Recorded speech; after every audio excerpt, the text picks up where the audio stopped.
बहुत अच्छा एक्सपीरियंस था पीएम को फेस टू फेस पहली बार देखने का। इनफैक्ट साइना दीदी भी नहीं हुई, मैं सेलेक्ट हुई। उसका एग्रेशन मुझे पसंद है और मुझे कोर्ट में एग्रेशन की ज़रूरत है। आप सभी का स्वागत है छत्तीसगढ़ के पहले पॉडकास्ट चैनल एआरडी पॉडकास्ट में। आज हम मिलने वाले एक ऐसे शख्सियत से जिन्होंने कॉमनवेल्थ गेम 2022 में इंडिया को रिप्रेजेंट करते हुए इंडिया के लिए मेडल जीता। मुझे बहुत सारी चीजें ऐसी मिली सीखने को जो शायद मैंने आज से पहले कभी नहीं सीखी थी, और आशा करता हूं आप भी बहुत कुछ आज इस पॉडकास्ट से सीखेंगे।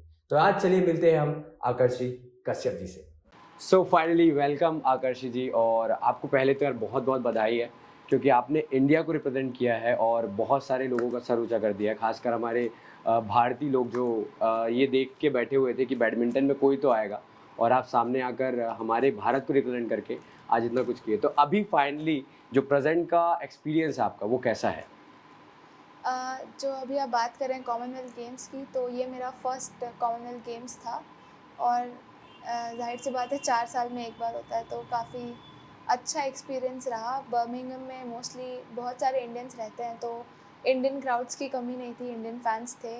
हम कोर्ट में जाते थे तो चेयरिंग वगैरह होता था, तो बहुत ही अच्छी फीलिंग थी। थोड़ा प्रेशर भी था बट मैंने अच्छे से डील किया और जीता, तो ओके। अच्छा लगा। और अभी जो रिएक्शन है लोगों का आपके आसपास के, लाइक फैमिली हो गए, फ्रेंड्स हो गए, कॉलेज में थे जो कुछ, और बाकी जो आसपास के लोग हैं उनका रिएक्शन कैसा रहा? मतलब अभी जब आप वहाँ जीते और उस दिन पहला कॉल किसका आया था? मेरे मम्मी पापा भी मेरे साथ ही थे, तो उनका ही कॉल था। बट यूजुअली मैं इतने फ्रेंड्स बने नहीं, क्योंकि बैडमिंटन नहीं मतलब ओके। बैडमिंटन खेलने की वजह से स्कूल कॉलेज के इतने फ्रेंड्स टच में टाइमिंग नहीं है। वगैरह, हाँ। हाँ, तो लेकिन जब मैं वापस आई तब बहुत ही ज़्यादा ग्रैंड वेलकम था, तो बहुत अच्छा लगा। वहाँ पे मेरे सारे फ्रेंड्स और सब थे, तो अच्छा लगा। तो काइंड ऑफ मैं बोलूँ कि जो ये जीते आप अभी, जीतने से पहले का क्या फेज़ रहा? मतलब बोलते हैं ना कि यार लोग पहले नॉर्मली देखते हैं, उसके बाद जैसे अचानक कुछ सडन सा कुछ हो गया और एक टैग लग जाता है, तो टैग लगने के बाद लोगों का नज़रिया बदल जाता है। तो उस पे आप क्या कहना चाहोगे? आपके लिए जो नज़रिया है लोगों का वो अभी कैसा है आने के बाद यहाँ पे? बहुत ज़्यादा चेंजेस है, बहुत ज़्यादा कॉल्स आ रहे हैं और इंटरव्यूज़ हो रहे हैं, तो काफ़ी चेंजेस फ़ील हो रहा है। सब घर आ रहे हैं, मतलब मिलने के लिए या कांग्रेट्स करने के लिए, तो पहले ऐसा नहीं होता था। और आते-जाते लोग, मतलब जहाँ मैं खेलती हूँ वहाँ पे भी सब फ़ोटोज़ ले रहे हैं, तो सब थोड़ा चेंज काइंड ऑफ हुआ। स्टारडम वाली फीलिंग आ हाँ। रही है अभी। और इसमें मैं अगर बात करूँ कि अभी जैसे अब प्रेजेंट जो सिनेरियो हो गया है कि यार बहुत ज़्यादा लोग आपको पूछ रहे हैं, ये सारी चीज़ें हो रही है, और जब ये हुआ, लाइक जब आप जीते वहाँ पे, जीतने के समय जो बोलते हैं कि मैंने आप वीडियो देखा था आपका, तो उस वीडियो में देख रहे थे कि जब आपको मेडल दिया जा रहा था, मेडल पहनाया जा रहा था, उस समय की क्या फीलिंग रही थी आपकी? काफ़ी अच्छी फीलिंग थी, बट एक्चुअली हम गोल्ड का ही एक्सपेक्ट करके अच्छा। रखे थे, तो इतना ऑब्वियस हमने अपना 100% दिया और सिल्वर ही था। बट हम गोल्ड का सोचे थे, बट जो कि वो मेरा फर्स्ट कॉमनवेल्थ मेडल्स था, तो डेफिनेटली अच्छा ही लग रहा था। अच्छा ही लग रहा था। वैसे अगर मैं बात करूँ कि अभी जो प्रेजेंट सिनेरियो है ये तो अच्छी बात है, मगर कहीं ना कहीं ये किसी चीज़ का रिजल्ट है जो पास्ट में हुआ है। क्योंकि ऐसा कहा भी जाता है कि कोई भी चीज़ों की तैयारी आप कर रहे हो उसके बाद जो रिजल्ट आता है वो अलग ही आता है। तो आपको पता है कि आपने कितनी मेहनत करी है। अभी तो लोगों को केवल रिजल्ट दिख रहा है कि यार इसने जीत लिया, और लोग तो फिर आ ही गए। बोलते हैं ना कि जब मेहनत चलती रहती है, जब फेलियर वाला टाइम रहता है, लोग साथ नहीं होते हैं। जब अचानक कुछ हो जाए तो लोग साथ आना स्टार्ट कर देते हैं। तो ये कहानी की शुरुआत कहाँ से हुई थी? जैसे आपने खेलना स्टार्ट किया, तो ये कब की बात है और ये आया कहाँ से कि बैडमिंटन ही करना है? क्योंकि बहुत सारे लोग को मैंने देखा है कि स्पोर्ट्स में करने की कोशिश बहुत रहती है, बट हमको वो इन्वायरमेंट नहीं मिल पाता है, या फिर कहीं ना कहीं एक डिमोटिवेशन आता है, फैमिली भी डिमोटिवेट करती है, आसपास की सोसाइटी भी डिमोटिवेट करता है। तो ये कहानी शुरुआत कहाँ से हुई है? ये स्टार्ट हुआ जब मैं 6 इयर्स की थी, तो तब से मैं हर दिन ग्राउंड जाती हूँ। और जैसे कि बैडमिंटन मैंने 8 इयर्स ओल्ड से स्टार्ट किया, ओके। बट उसके पहले मैं सारे स्पोर्ट्स मतलब खेलती थी, चाहे वो हॉकी हो या फुटबॉल हो या खो खो हो, तो मैं सारे स्पोर्ट्स खेलती थी। बट 2009 जब मैं 8 इयर्स की थी, तब मेरे पेरेंट्स ने मुझे बैडमिंटन से इंट्रोड्यूस करवाया, और तभी से मुझे पता था कि मुझे इसी में अच्छा करना है, यही मुझे ऐसा तो प्रोफेशन ये जो लेना है। बैडमिंटन से इंट्रोड्यूस कराया, ये ऐसा कोई था पहले से फैमिली में कि बैडमिंटन खेल रहा है, या फिर अचानक ही इंट्रोड्यूस हुआ, या किसी को देखे थे पहले? फैमिली बैकग्राउंड में कोई भी स्पोर्ट्स पर्सन स्पोर्ट्स नहीं पर्सन है। नहीं, अच्छा। हाँ, मेरे पापा डॉक्टर हैं और मम्मी मेडिकल शॉप हाँ, ओनर हाँ। है, तो फैमिली में कोई नहीं है, बट उन दोनों को स्पोर्ट्स में काफ़ी ज़्यादा इंटरेस्ट है। और ओके, बैडमिंटन चूँकि उस समय बहुत ही ज़्यादा ग्रो कर रहा था ओके, और गर्ल्स के लिए बहुत अच्छा गेम भी इंडिविजुअल स्पोर्ट है, सोच के पापा मम्मी ने बैडमिंटन में डाला और मुझे बहुत अच्छा लगने लगा बैडमिंटन खेलना। तो ओके। बाकी मुझे पता ये चला था कि आप शायद 2014 में पहला कुछ वॉन किया था आपने। हम्म, तो जो स्टार्ट किए तो पहले जो कोच रहे और जो स्टार्ट करके आप प्रैक्टिस करना स्टार्ट किए वो कहाँ था, या फिर जैसे बोल सकते हैं कि शुरुआत प्रैक्टिस की कहाँ से शुरुआत हुई, जो अपन बोलते हैं प्रोफेशनल प्रैक्टिस।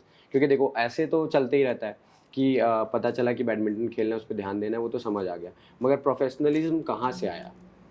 मैं फर्स्ट डे ही प्रोफेशनली स्टार्ट किया बैडमिंटन खेलना। ओके, और मैं भिलाई इंडोर स्टेडियम में स्टार्ट की। उस समय वहाँ पे संजय मिश्रा सर सिखाते थे। ओके, हाँ, तो तब 2009 नवंबर 2009 को मैंने स्टार्ट किया था। ओके, डेट हाँ, के साथ पूरा। डेट के साथ, क्योंकि हम मंथली फीस देते थे। अच्छा, अच्छा। तो 9 नवंबर 2009 से स्टार्ट किया था और संजय मिश्रा सर सिखाते थे। उस समय वहाँ पे काफ़ी ज़्यादा सीनियर प्लेयर्स थे मेरे साथ और मैं उस समय स्टार्ट ही करी थी, तो उनको देख के बहुत ही अच्छा लगता था, ऐसा लगता है कि उनके जैसा खेलना है। ओके, तो हाँ, तो तब से स्टार्ट किया और वहाँ पे 3-4 इयर्स संजय सर सिखाए। देन वो रायपुर शिफ्ट हो गए, तो लेकिन मैं भिलाई में ही रही और मैं वहीं पे ट्रेनिंग करते रही। बट अभी मैं हुडको में प्रैक्टिस कर रही हूँ। अभी आप हुडको में प्रैक्टिस कर रहे हैं। तो जो कोच रहे जिन्होंने सिखाया, तो उनसे अगर मैं बात करूं कि कितने मैचेस उस समय हुए होंगे, या जब स्टार्ट किया आपने तो पहला मैच क्या खेला था, ऐसा कुछ याद आपको अगर है हाँ, तो? तो संजय सर के अंडर में मैं अपना first all India ranking tournament okay, जीती थी शिवाकाशी में। तो वो जो रैंकिंग टूर्नामेंट था अंडर 15 का, फाइनल्स के दिन ही मेरा बर्थडे था, 13th वाओ, बर्थडे। तो मैं अपने बर्थडे के दिन फर्स्ट रैंकिंग टूर्नामेंट जीती हूँ, तो वो बहुत मेमोरेबल मेमोरी है मेरे लिए।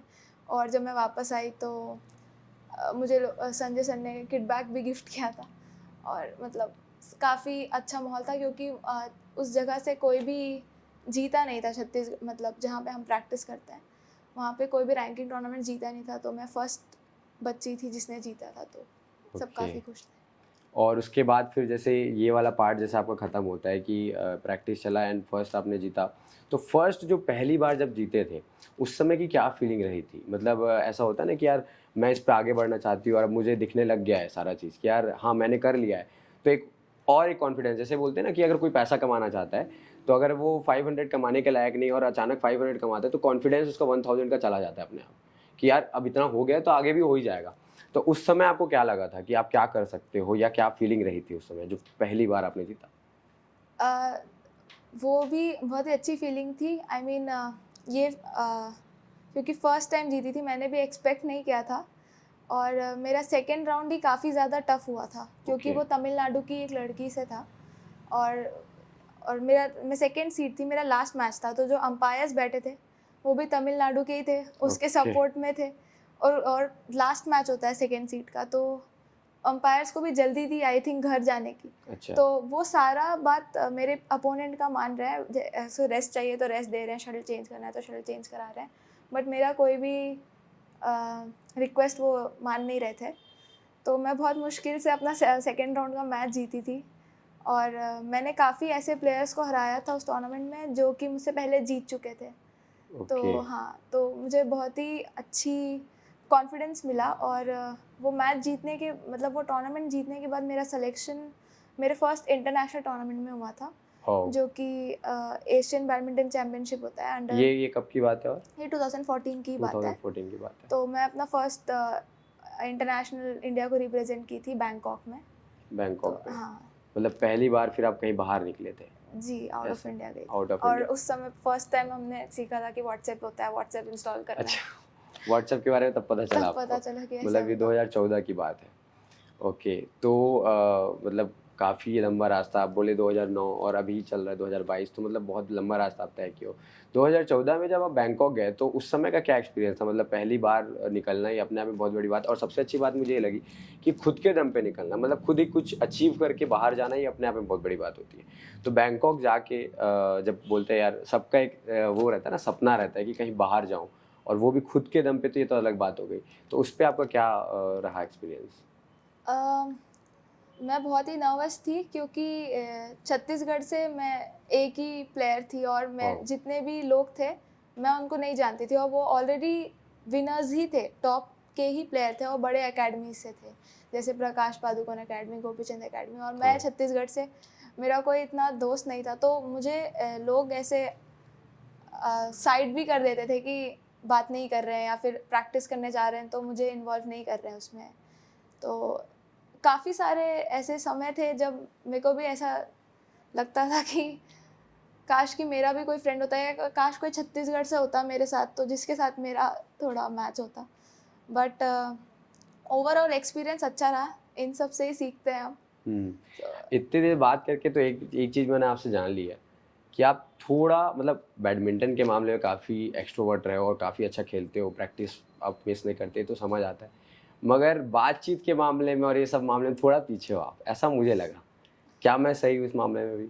हाँ, मतलब थोड़ा-सा इंट्रोवर्ट हो आप? मैं थोड़ा नहीं, मैं बहुत ज़्यादा इंट्रोवर्ट हाँ, हूँ। मतलब डायरेक्ट बात नहीं करते कभी भी। जब हाँ, ज़रूरत हो तभी आप तब बात भी करते बात हो। करती हूँ, इसलिए भी मेरे काफ़ी कम फ्रेंड्स हैं और लोग ऐसा सोचते हैं कि आकर्षि बाहर नहीं जाती है कहीं, इसके कोई दोस्त नहीं है, एंजॉय नहीं करती है। बट मेरे को घर पे ही रह के अच्छा लगता है, और इतना ट्रेनिंग करते हैं कि कहीं जाने का ताकत भी नहीं रहता है, सिर्फ आओ, खाना खाओ, सो जाओ। Okay, so only practice practice and बाकी अपना डाइट जो भी है। मतलब आपका पूरा दिन कैसे बीतता है अगर मैं बात करूँ, क्योंकि अभी आप जैसे बता रहे हो जिस हिसाब से, तो कुल मिला के इतना तो समझ आ ही चुका है मेरे को कि पूरा इंट्रोवर्ट है अपन, और सिर्फ सिर्फ अपना फोकस है बैडमिंटन, एंड दैट्स वाई मुझे ऐसा फील होता है कि इस वजह से ही ये मेडल आया है। थोड़े कहीं ना फ़ायदे होते फ़ायदे हैं। होते हैं, क्योंकि सीधी सी बात, कुछ पाने के लिए कुछ खोना पड़ता है, ऐसा बोला भी जाता है। जी। तो अगर मैं बात करूँ तो ये जो इंट्रोवर्ट है और ये जो बैडमिंटन में इतना फोकस, ये अचानक इतना फोकस बढ़ने का कारण क्या रहा? मतलब अभी चलो ठीक है, आपने वॉन किया, बहुत सारी चीज़ जीते भी, मगर ये आग और कैसे ये बढ़ती चली गई? इसका कारण क्या है?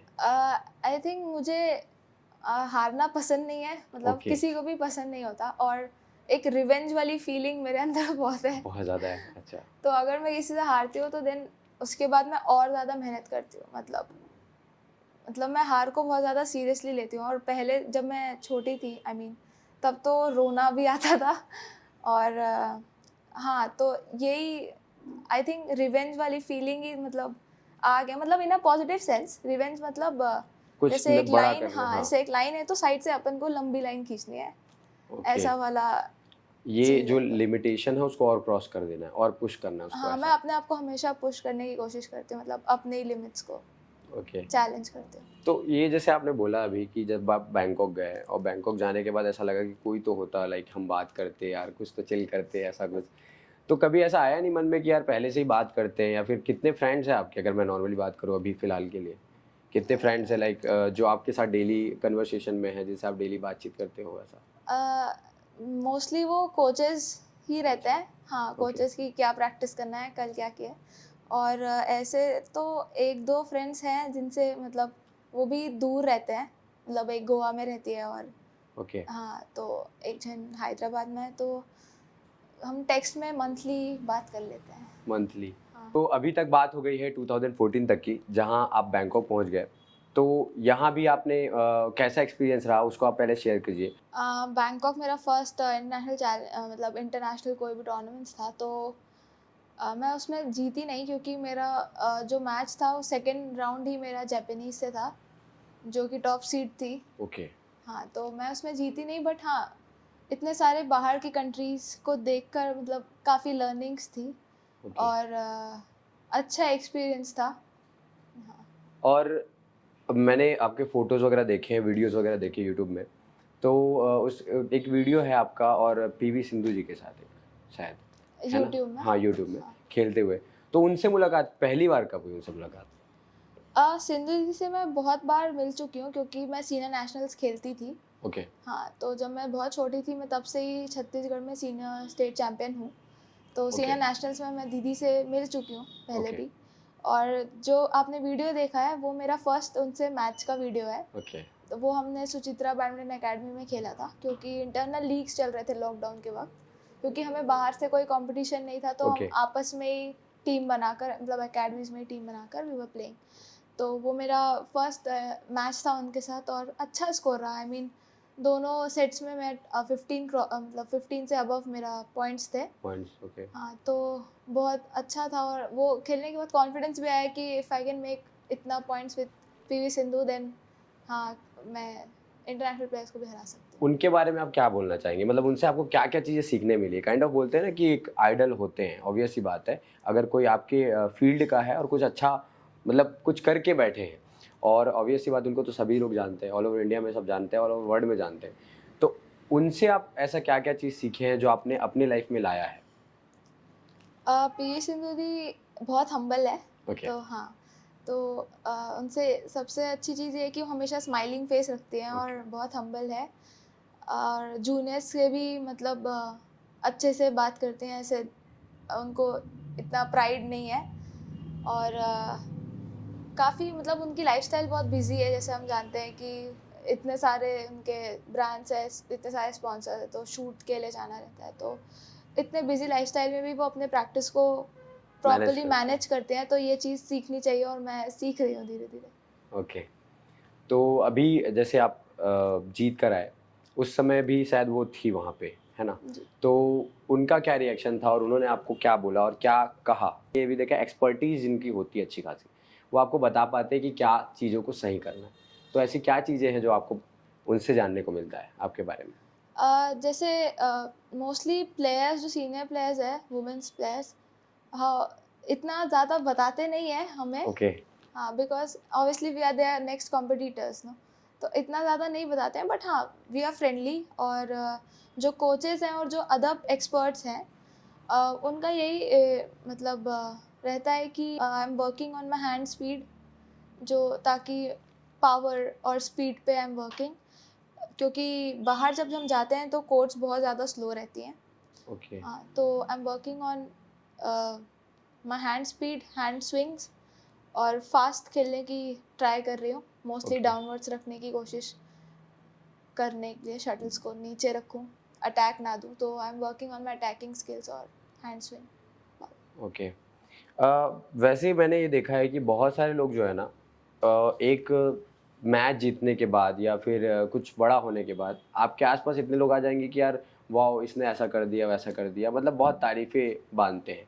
मगर मुझे ये जानना है कि वो टाइम जब आप फेलियर का सामना कर रहे थे, ऑब्वियस ही बात है, अगर आप हारे नहीं है तो जीतेंगे कैसे?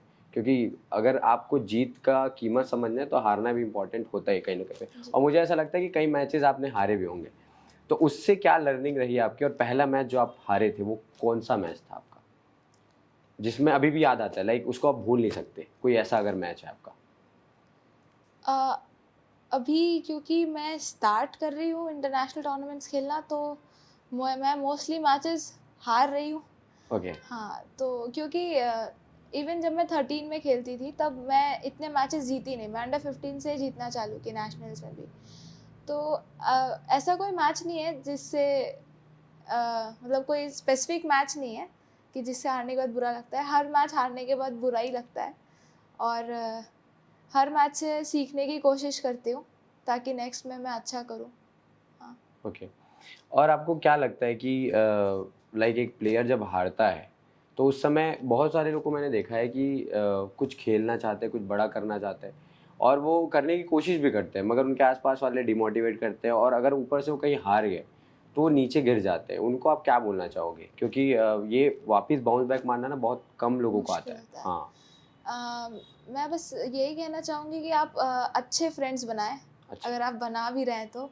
बिकॉज सच में आप जिस एनवायरनमेंट में रहते हैं उसका बहुत इफ़ेक्ट होता है। Perfect. अगर आपके आसपास के लोग नेगेटिव बातें कर रहे हैं, या फिर आपके पेरेंट्स इतने सपोर्टिव नहीं हैं, तो पेरेंट्स का तो we can not choose them, but friends हम चूज़ कर सकते हैं। तो मैं बस यही चाहूँगी कि आप अच्छे कंपनी में रहें जो आपको हमेशा मोटिवेट करें, और आप हारे भी तो मतलब आपको नेक्स्ट नेक्स्ट टूर्नामेंट और उसके लिए एनकरेज करें या सपोर्ट करें।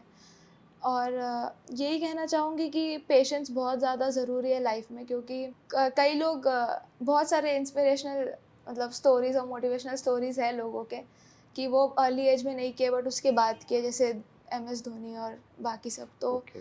पेशेंस सबसे ज़्यादा ज़रूरी है, और आई फील जो भी कंसिस्टेंट रहता है उसको सक्सेस कहीं ना कभी मिलती है। जी। 2009 से लेकर आपने स्टार्ट किया और आज 2022 है। अगर मैं बात करूँ तो 10 12 15 साल के आसपास अगर ले लेते 12-13 तो साल हो हाँ, चुके हैं। तो आसपास हो गए हैं। और कंसिस्टेंसी जो आपने बोला, ये आप क्योंकि देखो कंसिस्टेंट रहना अपन बोल तो देते हैं मगर थोड़ा मुश्किल ही होता है, हाँ आपको भी पता है ये एक्चुअली। चीज़। तो जब जब आपके मन में ये आया कि यार कभी तो ऐसा आया होगा मन में कि टूट रहे हैं बार बार, क्योंकि कंसिस्टेंट रहने के लिए बहुत कुछ अंदर से करना होता है। तो कंसिस्टेंट अगर आप बोले कि रहना है तो उसके लिए अपन क्या क्या कर सकते हैं? आई फील कंसिस्टेंसी और डिसिप्लिन, ये सब जो चीज़ें हैं वो मेरे मेरे केस में तो जीतने से मुझे और मोटिवेशन मिलता है। आई मीन जितना ज़्यादा जीतती हूँ उतना ज़्यादा और ऐसा रिस्पॉन्सिबल फील होता है, और ऐसा लगता है कि अब हारना नहीं है वरना लोग क्या बोलेंगे। क्या बोलेंगे? इससे ओके। जीत चुके अब अगली बार हार गए तो ऐसे बोलेंगे एक फ्लूक था, जीत गई उसके बाद हार रही है। तो मैं अपनी खुद की रैंक 3 साल से अभी मैं नंबर 1 हूँ इंडिया में वाओ। सीनियर्स में। और जब मैं अंडर 15 थी तब मैं नंबर 2 थी, उसके बाद नंबर 1 हुई। और जैसे ही मैंने 17 एंटर किया है उसके बाद से मैं लगातार सारे 17 के टूर्नामेंट जीती।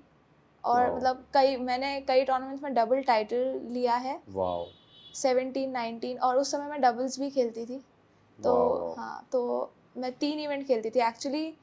मैंने 4 इवेंट्स भी खेले हैं कई कई टूर्नामेंट्स में 2015-16 में। बट उसके बाद BAI ने रूल मतलब बैडमिंटन एसोसिएशन ऑफ इंडिया ने रूल किया कि सिर्फ एक प्लेयर मैक्सिमम 3 इवेंट खेल सकता है। ओके। हाँ, तब मैं अंडर 17 सिंगल्स, 19 सिंगल्स और 17 डबल्स खेलती थी। और डबल्स में भी मैं सेमीज तक हम खेलते थे, और एक बार ऑल इंडिया रैंकिंग जीत चुकी हूँ डबल्स में भी। वाओ। तो कंसिस्टेंट रहने के लिए आई थिंक कि गोल छोटे गोल्स बनाना और उसे अचीव करने से आई मीन जो हैप्पीनेस मिलता है, जो मोटिवेशन मिलता है, उससे इंसान कंसिस्टेंट रह सकता है। और कई लोग की ऐसी फीलिंग रहती है कि वो रिवेंज वाली फीलिंग कि नहीं हाँ। इससे ज़्यादा अच्छा करना है हमें, तो कई लोग उसमें भी अच्छा करते हैं, और मेरे साथ दोनों ही है शायद।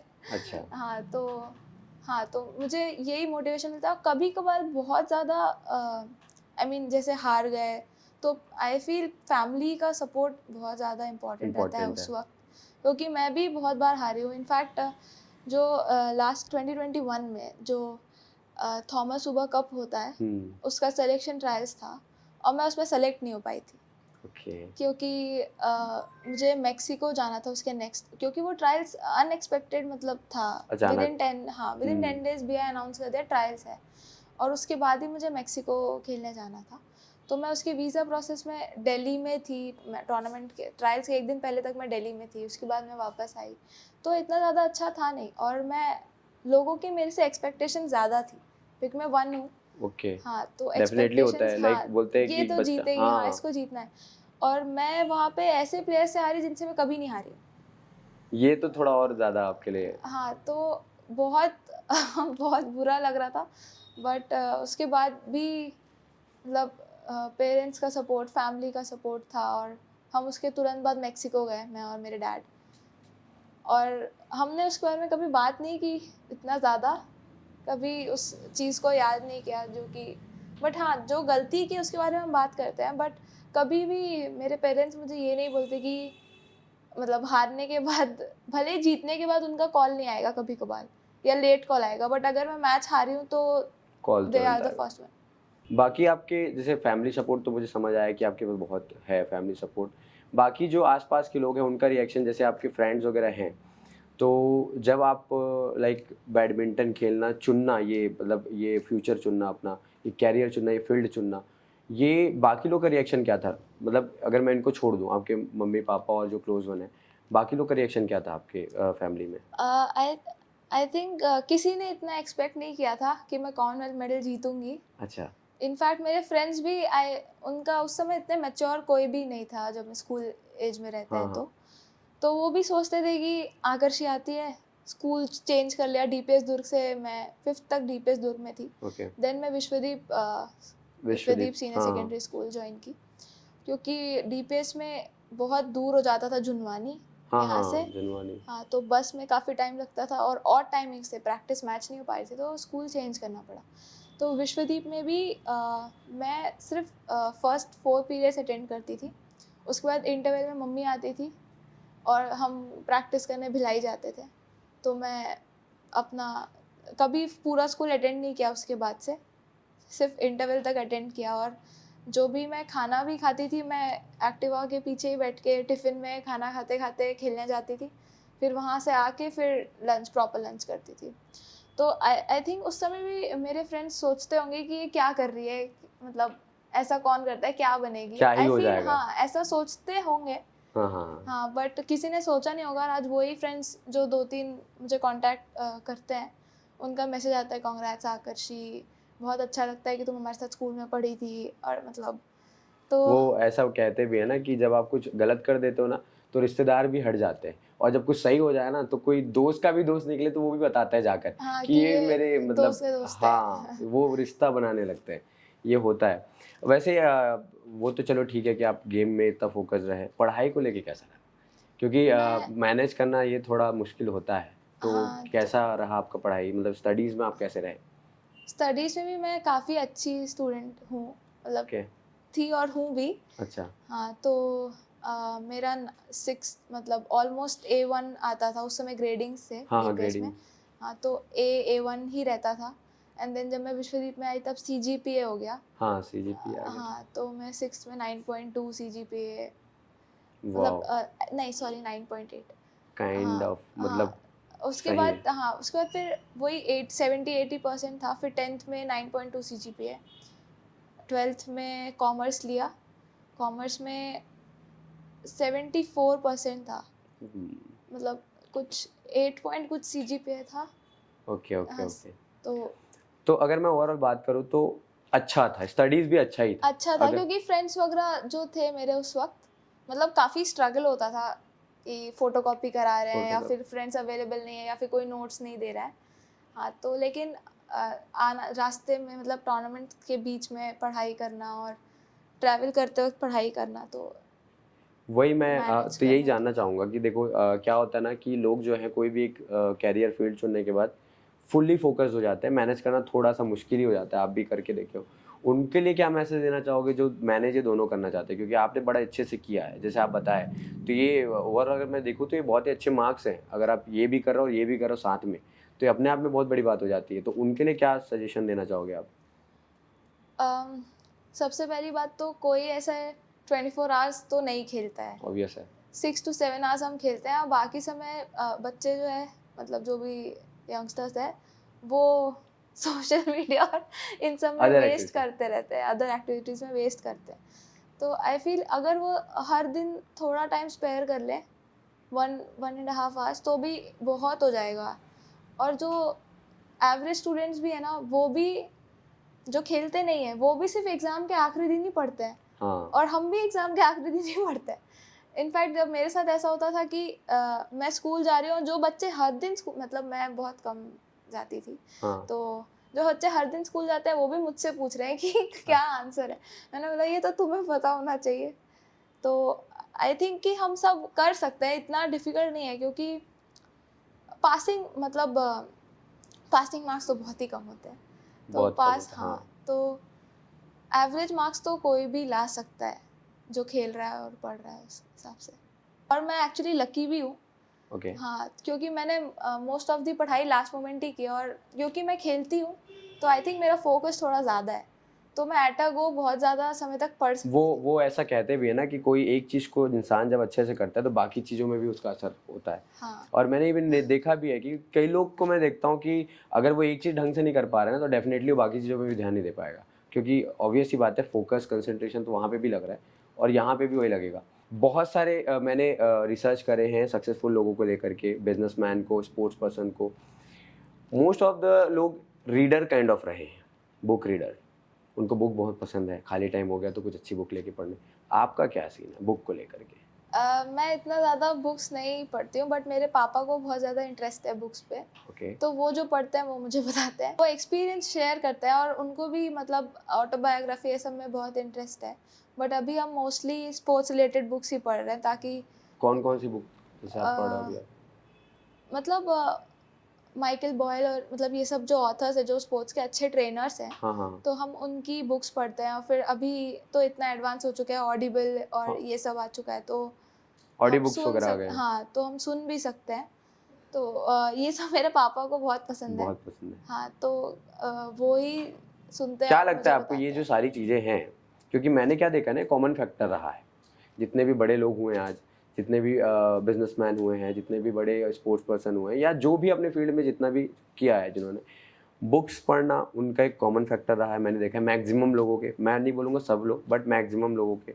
और जैसे आपने बोला ऑडिबल वगैरह आ गए हैं तो ऑडियो बुक्स आ गए हैं, ये सारा आपके लाइफ में इम्पैक्ट कुछ किया है इसने, ऐसा कुछ? हाँ, एक्चुअली बुक्स मुझे मतलब बुक्स आई थिंक नॉलेज तो बहुत ज़्यादा इम्पोर्टेंट है सब चीज़ के लिए, और जो कि मैं यहाँ पे ही प्रैक्टिस करती हूँ। मतलब मोस्टली मैंने जितना भी इयर्स प्रैक्टिस किया है, भिलाई में, दुर्ग में रह के किया है, और पापा ही मुझे सुबह मतलब ट्रेनिंग कराते हैं। तो वो जो है, वो जो भी ट्रेनिंग कराते हैं, वो भी वो बुक्स से पढ़कर और ओके। ये सब देखकर ही हम उसे मॉडिफाई करते हैं।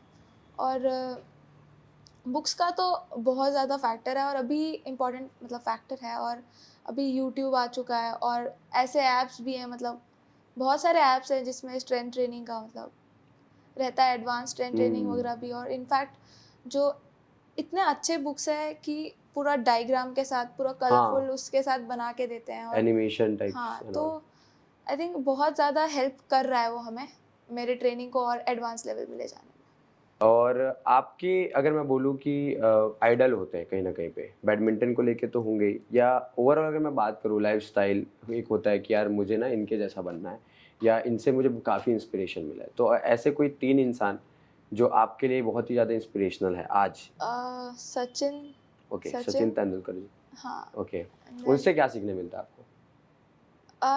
मुझे जो तीन आई मीन जो लोग पसंद है, उनका सबसे अच्छा चीज़ ये है कि वो, जैसे सचिन सर ने बोला था एक बार कि वो एक अच्छा, उनके पापा ने बोला था कि भले ही कुछ लाइफ में बनो या मत बनो, बट एक अच्छा इंसान बनो। सही बात है। तो आई थिंक वो मुझे बहुत ही अच्छा लगता है कि वो एक अच्छे इंसान है। एंड देन MS धोनी का भी मुझे अच्छा लगता है कि डाउन टू अर्थ है। ओके, एम एस तो धोनी मतलब 2 हो गए अब। और हाँ, लास्ट विराट कोहली। विराट कोहली विराट जी, ऐसा क्यों कि विराट? उनका एग्रेशन मुझे पसंद है, और मुझे कोर्ट में एग्रेशन की ज़रूरत है। ओके, विराट कोहली से एग्रेशन सीखने मिलता है। बहुत सही। एक टर्म है जो बड़े बड़े बुक्स में उसको बताया गया है, law of attraction. Do you believe in law of attraction? हाँ, आई बिलीव। मतलब कोई ऐसा रहा है पहले, कुछ ऐसा हुआ आपके साथ जिसकी वजह से ऐसा लगता है कि हाँ ये सच है, सच है? मुझे ऐसा लगता है कि मतलब जो, मतलब मैं हमेशा अच्छा करती हूँ, तो मेरे साथ भी अच्छा हुआ। जैसे जो सिलेक्शन ट्रायल्स था, मैं भले ही उसके पहले वाला ट्रायल्स हारी, जो थॉमस सुबह कप का था जो मैंने बताया, बट इस बार जो कि सबसे ज़्यादा इम्पोर्टेंट था, तब मैं जीत गई। तो वाह। आई मीन तब सिर्फ एक ही बच्चे का सिलेक्शन होना था कॉमनवेल्थ गेम्स में, पूरे ट्रायल्स में, क्योंकि PV सिंधु सेलेक्टेड थी, एंड देन एक ही वैकेंसी थी। तो इनफैक्ट साइना दीदी भी नहीं हुई, मैं सेलेक्ट हुई। वाह। हाँ, तो आई फील कि वही हमें वेट करना है, good things come to those who wait. Okay, है ना, पेशेंस और रखना पेशेंस रखना है। जरूरी है। और मैंने हमेशा अच्छा किया है, तो आई फील कि जब भी ज़रूरत रही है, भगवान ने हमेशा मुझे ज़्यादा सपोर्ट किया है। सो यहाँ तक तो काफ़ी कुछ सीखने मिला है अभी तक। मैं आगे ये पूछना चाहूँगा कि आप फॉरेन भी होकर आए हैं अभी, और बहुत जगह पे आपने खेला भी है बाहर पे। आपको क्या डिफरेंस नज़र आता है इंडिया में और फॉरेन में? वहाँ के प्लेयर ऐसा क्या कर रहे हैं और यहाँ के प्लेयर क्या कर रहे हैं? तो इसमें डिफरेंस क्या है और क्या उनसे हमको सीखना चाहिए? जो भी फॉरेन प्लेयर्स हैं, आई थिंक जितने भी यूरोपियंस हैं, वो पहले बैडमिंटन में इतने ज़्यादा स्ट्रॉन्ग नहीं थे, ओके। बट अभी वो काफ़ी ज़्यादा इम्प्रूव कर रहे हैं। और उसके पीछे वजह ये है कि वो टेक्नोलॉजी को बहुत अच्छे से यूज़ कर रहे हैं। ओके। हाँ, और इंडिया में टेक्नोलॉजी को यूज़, इसका मतलब आप समझाएंगे प्रॉपर कि आई मीन कैसा? उनके पास बहुत सारे इक्विपमेंट्स ऐसे हैं जो हमारे पास नहीं अवेलेबल हैं। ओके। और मतलब वो बहुत ज़्यादा हर चीज़ को वॉच करते हैं, टैक्टिक्स मतलब। और एक ही प्लेयर पर मतलब स्पेसिफिक फोकस उनको ज़्यादा मिल रहा है। I mean okay. एक ही प्लेयर पर उसको क्या कमी है, इम्पोर्टेंट क्या है, उसको क्या कराना है, वीकनेस वगैरह, तो उनको वन ऑन वन जो ध्यान है वो ज़्यादा मिल रहा है आई थिंक। और यहाँ पे हमें ऐसा एज अ ग्रुप करा देते हैं। तो ओह! हाँ, तो एक तो यहाँ पे और वही टेक्नोलॉजी का हम इतना यूज़ नहीं करते, हम अपने ट्रेडिशनल मेथड से ही चल रहे हैं। वो खेल के वहाँ जो इंडोर स्टेडियम्स है, वहाँ में ऐसा क्या डिफरेंस है जो यहाँ के स्टेडियम्स में नहीं है? या ऐसा क्या अलग दिखता है आपको? आई फील वहाँ के हॉल्स जहाँ मैचेस होते हैं, जो वेन्यू है वो बहुत बड़े होते हैं बजाय कि यहाँ पर। I mean not in India, India में भी बड़े हॉल्स हैं, बट जहाँ मैं खेलती हूँ वहाँ पे बहुत छोटे हॉल्स हैं, हाइट कम है हॉल की, या तो इन सब में शटल्स का बहुत फ़र्क पड़ता है। आई मीन बड़े हॉल्स में शटल स्लो रहती हैं और वो एयर कंडीशन हॉल रहता है। अच्छा, तो और जैसे मैंने ना नोटिस किया है कि जैसे फुटबॉल एक गेम, फुटबॉल सॉकर में हम देखते हैं कि जो बाहर के प्लेयर्स हैं वो ज़्यादा एक्टिव हैं उस गेम में, और इंडिया के प्लेयर थोड़े पीछे हो ही जाते हैं। और तो ये मैं देखा हूँ कि उनके रहन सहन की थोड़ी सी अलग वजह से होता है, क्योंकि उन लोग वहाँ ठंडे देश में हैं, और ठंडी में क्या है, स्टैमिना वगैरह और ये रनिंग बहुत ज़्यादा होता है। तो ऐसे क्या क्वालिटीज़ है जो वहाँ वाले प्लेयर में आपको ज़्यादा मिलती है जो यहाँ नहीं है? और यहाँ थोड़ा मुश्किल ही है यहाँ लाना, क्योंकि मुझे ऐसा लगता है क्लाइमेट कंडीशन का भी इफेक्ट होता है। हाँ, क्लाइमेटिक कंडीशंस तो रहते ही हैं, और आई थिंक डाइट भी बहुत ज़्यादा इम्पॉर्टेंट है। वो लोग बहुत ज़्यादा डाइट को ध्यान देते हैं, और मैंने उनको सिर्फ मतलब अच्छे चीज़ों, बॉइल्ड फूड, मतलब बॉइल्ड चीज़ें ज़्यादा खाते हुए देखी, और हम यहाँ पे बहुत ज़्यादा स्पाइसी और फ्राइड फूड से सब प्लेयर्स जो है वो ज़्यादा प्रेफर करते हैं। I mean not everyone, but जो प्रोफेशनल प्लेयर है, जो अच्छा कर रहा है, वो तो ऑब्वियसली बहुत ध्यान देते हैं, बट जो एवरेज प्लेयर्स हैं वो डाइट को इतना ध्यान नहीं देते, तो आई फील उससे भी लोग पीछे हो जाते हैं। डाइट का मेन रोल है, ऐसा बोला है। हाँ, डाइट, रिकवरी, इन सब का बहुत इम्पोर्टेंस है, और डिस्ट्रैक्शन आई थिंक थोड़ा कम है बाहर। बाहर बाहर ओके। के उसमें। अभी इंडिया में बहुत ज़्यादा जो यंगस्टर्स है, वो मुझे ऐसा लगता है कि डिस्ट्रैक्टेड डिस्ट्रैक्शन है। ज़्यादा है। ओके। और छत्तीसगढ़ को लेकर आपका क्या मानना है कि छत्तीसगढ़ में गेम का क्या फ्यूचर है? मतलब मैंने ये देखा है कि बहुत कम लोग निकले हैं। अगर मैं बात करूँ ऑल ओवर इंडिया से, तो छत्तीसगढ़ से जो निकले हुए हैं ऑल ओवर इंडिया में, अगर मैं स्टेट ले लूँ छत्तीसगढ़, यहाँ से बहुत कम लोग निकले हैं। तो आप यहाँ के लिए क्या मैसेज देना चाहोगे, और क्या एक्सपीरियंस रहा है छत्तीसगढ़ को लेकर आपका? आई थिंक यहाँ पर अभी काफ़ी ज़्यादा इम्प्रूवमेंट हो रहा है। जब मैं खेलती थी उस समय से, ओके। उस समय से अभी काफ़ी ज़्यादा इम्प्रूवमेंट हुआ है, क्योंकि अभी छत्तीसगढ़ में भी एक इंटरनेशनल टूर्नामेंट होने वाला है रायपुर में। ओके। हाँ, बैडमिंटन तो को लेके। Badminton okay. टूर्नामेंट होने वाला है, and I will be playing. तो वाह। हाँ, तो अभी काफ़ी ज़्यादा अच्छा हुआ है, बट और अच्छा हो सकता है, चांसेस हमेशा है। रायपुर में काफ़ी कोर्ट्स खुले हैं, बट इतना कोचेस और जो स्पारिंग पार्टनर्स है उनकी थोड़ी कमी रहती है यहाँ पर। अगर छत्तीसगढ़ को आगे जाना है तो यहाँ के प्लेयर्स को क्या स्टेप लेना चाहिए, और यहाँ के एसोसिएशन को क्या स्टेप लेना चाहिए? आई फील प्लेयर्स तो अपने हिसाब से अच्छा कर ही रहे हैं, जो उनको कोचेस बताते हैं वो पूरा फॉलो करते कर रहे हैं, हैं। बट कोचेस को नॉलेज होना चाहिए कि वो प्लेयर्स को सही बताएं।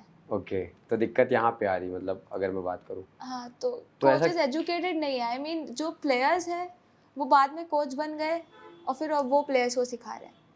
वो खुद कुछ भी स्टडी नहीं कर रहे हैं, या कुछ अच्छा। नया इम्प्लीमेंट करने की कोशिश नहीं कर रहे हैं, जो कि फॉरेनर्स कर रहे हैं। वो पूरे आप बोले बुक्स इंपॉर्टेंट है, वो बुक्स को पढ़ के कर रहे हैं, नए टेक्निक्स है उसको ले रहे हैं। तो और हमारे कोचेस जो है वो हमें ट्रेडिशनल चीज़ें सिखा रहे हैं कि नहीं, तुम्हें इतने राउंड्स दौड़ना है, इतने राउंड्स दौड़ के बैडमिंटन में क्या मतलब है, badminton is something else no. हमें प्लायोमेट्रिक्स भी ज़रूरी है, एजिलिटी भी ज़रूरी है। तो वो इन चीज़ों को यूज़ नहीं कर रहे हैं जो यहाँ के कोचेस हैं। मतलब हर कोच ऐसा नहीं है, कुछ कोचेस हैं, कुछ कोच इम्प्लीमेंट करने की कोशिश भी कर रहे हैं, जो यंगस्टर्स हैं वो अच्छा कर रहे हैं, बट जो पहले से ही एक मेंटालिटी बना लेते हैं ना, तो वो चेंज नहीं करते, तो उनका थोड़ा डिफ़िकल्ट होता है। ओके, तो आगे बढ़ते हैं। और मेडिटेशन को लेके मैंने जो बात करी, क्योंकि क्या होता है ना, मैंने नोटिस किया है कि यार लोग जो है एक्सटर्नल फैक्टर पे बहुत काम करते हैं, इंटरनल फैक्टर पे कोई काम ही नहीं कर रहा है। जैसे मैंने बुक की बात करी, आपको क्या लगता है कि जैसे पावर ऑफ विजुअलाइजेशन ऐसा एक वर्ड है, उसके बाद आपका मेडिटेशन को लेके है, ये कितना इफेक्ट करता है? क्योंकि मैंने देखा है कि बहुत ज़्यादा हाईली सक्सेसफुल लोगों ने बताया है कि उन्होंने ये चीज़ का यूज़ प्रॉपर किया है। तो ये इसके बारे में आप क्या बोलोगे? आपने कितना यूज़ किया और क्या सच में इम्पैक्ट पड़ा कि नहीं पड़ा? जब हम मैच खेलने जाते हैं कोर्ट में, तो हमारा 80% मेंटल हो जाता है और 20% फिजिकल हो जाता है। ओके। जस्ट अपोजिट हो जाता है जब हम मैच खेलने जाते हैं, क्योंकि हम वो प्रेशर अलग होता है जब हम ऑन कोर्ट होते हैं एक प्रॉपर टूर्नामेंट में। तो मुझे तो काफ़ी हेल्प मिली है मेडिटेशन और विजुअलाइजेशन से, और वो बहुत बड़ा फैक्टर है जिसको लोग इग्नोर करते हैं, तो ओके। उसे नहीं करना चाहिए। आपका फ्यूचर को लेके क्या प्लानिंग्स है और क्या आप अगले 4-5 सालों का क्या प्लानिंग है अभी? क्योंकि मेरे ख्याल से आपने बताया ओलंपिक्स आ रहे हैं, तो उसकी भी आप तैयारी अब अच्छे से स्टार्ट कर दिया आपने। और भी क्या प्लान्स है आपको फ्यूचर को लेकर के? अल्टीमेट गोल तो सारे प्लेयर्स का ओलंपिक्स ही रहता है, तो मैं भी अभी मतलब टारगेट ओलंपिक पोडियम स्कीम में हूँ, जो कि प्लेयर्स को 2024 और 2028 ओलंपिक्स के लिए प्रिपेयर कर रहा है। तो मेरा अल्टीमेट गोल तो यही है कि मैं पहले सेलेक्ट हूँ और इंडिया के लिए मेडल जीतूँ, और आने वाले समय में अभी नेशनल गेम्स है गुजरात में जो होने वाला है, तो उसमें छत्तीसगढ़ के लिए मेडल जीतूँ, क्योंकि छत्तीसगढ़ ऐसा स्टेट है जो इतने मेडल्स ज़्यादा जीत नहीं पाता है स्पोर्ट्स में। मतलब मैंने ऐसा नोटिस किया है कि मैं खेलो इंडिया में भी फर्स्ट प्लेयर थी जो कि छत्तीसगढ़ को मेडल दिलाया, एंड देन सिर्फ एक और स्विमर था जिसने जीता, और इतने मेडल्स थे नहीं। तो मैं पूरी कोशिश करूँगी कि मैं छत्तीसगढ़ के लिए मेडल जीतूँ आने वाले टूर्नामेंट्स में, और अपना वर्ल्ड रैंक इम्प्रूव करूँ। ओके। हाँ अभी जब आपसे लास्ट टाइम बात हुई थी, जो हमारी टॉक थी कि यार आना है पॉडकास्ट के लिए, वो सारा जब बात हुआ था तो आपने बताया था कि आप पीएम से मिलने जा रहे हैं हमारे, जी। और शायद आपने जाकर भी आए आप दिल्ली। हाँ। वो वाली फीलिंग कैसी थी और उनसे मिल के कैसा लगा आपको? बहुत अच्छा था, और मतलब काफ़ी टाइट सिक्योरिटी रहती है। ओके। हाँ, तो बहुत अच्छा एक्सपीरियंस था पीएम को फेस टू फेस पहली बार देखने का, और उनके वर्ड्स भी बहुत एनकरेजिंग थे। क्या वर्ड्स थे और क्या उन्होंने ऑलमोस्ट मतलब बधाई दी आपको? ऑलमोस्ट 1.5 आवर का ओके। स्पीच था उनका। तो काफ़ी सारे इम्पोर्टेंट पॉइंट्स थे उस स्पीच में, बट सबसे अच्छा यही लगा कि उन्होंने ये भी जो प्लेयर्स नहीं जीते हैं उनको भी मोटिवेट किया। तो सबसे अच्छा यही लगा कि जो जीतते हैं वो तो ऑब्वियसली मोटिवेटेड फील करते ही हैं, बट जो हारते हैं उनको भी सर ने बधाई दी, क्योंकि यूजुअली ऐसा होता है कि सिर्फ जो टीम मेडल विनर्स हैं वो जाते हैं, बट इस बार पूरे कंटिजेंट जितने भी लोग थे, जो जीते हैं जो नहीं जीते हैं, वो सारे प्लेयर्स वहाँ पे थे। तो वाह। मुझे ये सब चीज़ सबसे अच्छी लगी। तो उन्होंने फिर उनको भी मतलब बधाई सबके दी? साथ, हाँ, सबको मोटिवेट किया, और जो जीते हैं उनको कॉन्ग्रेचुलेट किया, जो हारे हैं उनको बोला कि बेटर लक नेक्स्ट टाइम। वाह, ये तो बहुत अच्छी बात लगी मेरे को से जान करके। तो उनका वाइब कैसा है? मतलब पीएम जो है हमारे नरेंद्र मोदी जी, उनका वाइब कैसा है? काफ़ी पॉजिटिव वाइब्स आती हैं। ओके। मतलब हैप्पी एनवायरनमेंट था वहाँ पे, सबसे हंस के बात करना और सबको ओके। अपना समझना वाली फीलिंग आ रही थी, तो अच्छा था। और वहाँ जब आप गए तो आपका वेलकम कैसा था? मतलब कुछ अलग था या फिर कैजुअली जो होता है वैसा कुछ? नॉर्मल ही था, आई मीन, बट हम जब गए, जब हम एक्चुअली एयरपोर्ट से मतलब जीत के आए, तब तो मतलब साई के जो स्पोर्ट्स अथॉरिटी वाले हैं वो हमारे लिए बुकेज और माला ये सब लेके खड़े थे, एंड देन जब हम पीएम से भी मिलने गए, तब जब हम होटल में एंटर किए तो माला ये सब पहना रहे थे, और बाकी जो खाने वगैरह का था, लंच डिनर ये सब, वो प्लेयर्स को वहीं पे अरेंज था होटल में। और मैं पीवी सिंधु के साथ रूम शेयर कर रही थी। Oh wow! हाँ, तो अनफॉर्चुनेटली सिंधु दीदी के उसमें एंकल में थोड़ा प्रॉब्लम था, तो वो आ नहीं पाई, तो लेकिन उनकी वजह से हमें स्वीट रूम दिया गया था। ओके, ये फ़ायदा हो तो गया। हाँ, तो मैं और अश्विनी पोनप्पा जो कि डबल्स की प्लेयर हैं काफ़ी अच्छी, तो वो मेरे साथ शिफ्ट मतलब रूम शेयर की, बिकॉज उनको किसी अदर स्पोर्ट के साथ, ओके। अदर स्पोर्ट के प्लेयर। प्लेयर के साथ हुँ। रूम दिया गया था, तो शी वॉजंट कंफर्टेबल। तो इसलिए वो मेरे साथ शिफ्ट की, तो we enjoyed the sweet room. Okay, हाँ सो मतलब काफ़ी अलग एक्सपीरियंस रहा इसका। हाँ। अभी इससे पहले ऐसा कभी मिलना हुआ उनसे मैच को लेकर के, या फिर आपके बैडमिंटन? पीवी सिंधु दीदी से? पीवी सिंधु जी से और नरेंद्र मोदी से ऐसा कुछ मिलना आपका अगर पहले? नहीं, ये मेरा फर्स्ट मीटिंग था एक्चुअली। मैं थॉमस उबा कप, जो थॉमस कप मेंस जीता है, वो एक हिस्टोरिक विन था, इंडिया कभी जीता नहीं। तो इस साल जो बैंकॉक में थॉमस एंड उबा कप हुआ था, मैं उस एज अ टीम में पार्ट थी। ओके। तो मेंस टीम जो है थॉमस कप होता है और वुमेंस का उबा कप होता है। तो थॉमस कप मेंस हमारे जीते, तो नरेंद्र मोदी जी से मिलने के लिए पूरे टीम को बुलाया गया, थॉमस उबा कप के पूरे टीम को बुलाया गया, बट मैं उस समय गई नहीं थी। ओके। क्योंकि मैं, मतलब बहुत बुरा लगा कि मैं वो अपॉर्चुनिटी मिस कर रही हूँ। बट मैं जानती थी कि मैं जब अच्छा करूँगी कॉमनवेल्थ गेम्स में तो फिर से मौका आएगा, तो मैं तब मिल लूँगी सर से, और मतलब तब मैं एक सर मौका को गया मगर एक बताऊँगी। मौका बनाया हाँ जा सकता है ऐसा। हाँ, मैं तब सर को बताऊँगी कि सर मैं मिली नहीं क्योंकि मैं प्रिपेयर कर रही थी कॉमनवेल्थ गेम्स के लिए, और अब मैं आपसे मेडल जीत के मिल रही हूँ। तो ये आपने बताया उनको अभी? मैं बता नहीं पाई क्योंकि उस समय इतने सारे लोग थे। आई मीन मैंने बताया ना 200+ कंटिजेंट्स थे, बट जब थॉमस उबा कप हुआ था तब सिर्फ 20 मेंबर्स थे, क्योंकि सिर्फ ओके। बैडमिंटन की टीम गई थी, तो सर सबसे इंडिविजुअली मिले थे। ओके। हाँ, बट अभी ऐसा नहीं हुआ था। लास्ट है, 3 ऐसी चीज़ें आपको बतानी है हमारे व्यूअर्स के लिए, मेरे लिए भी और बाकी लोग के लिए भी, जो बहुत कुछ करना चाहते हैं लाइफ में। क्योंकि ऑब्वियस सी बात है, इंडिया को रिप्रेजेंट करना अपने आप में बहुत बड़ी बात है, और किसी देश के, अपने देश के लिए, किसी देश तो छोड़ ही दो, अपने देश के लिए कुछ ऐसा कर देना जो शायद एक सपना है बाकी लोग के लिए। तो आप कई कई लोगों के सपने को आप खुद जी रहे हो, आप अकेले। तो ऐसे क्या 3 चीज़ें आप बताना चाहोगे जिससे कोई भी इंसान सफलता हासिल कर सकता है अगर उसको फॉलो करे तो? क्या ऐसी 3 इंपॉर्टेंट चीज़ें हैं?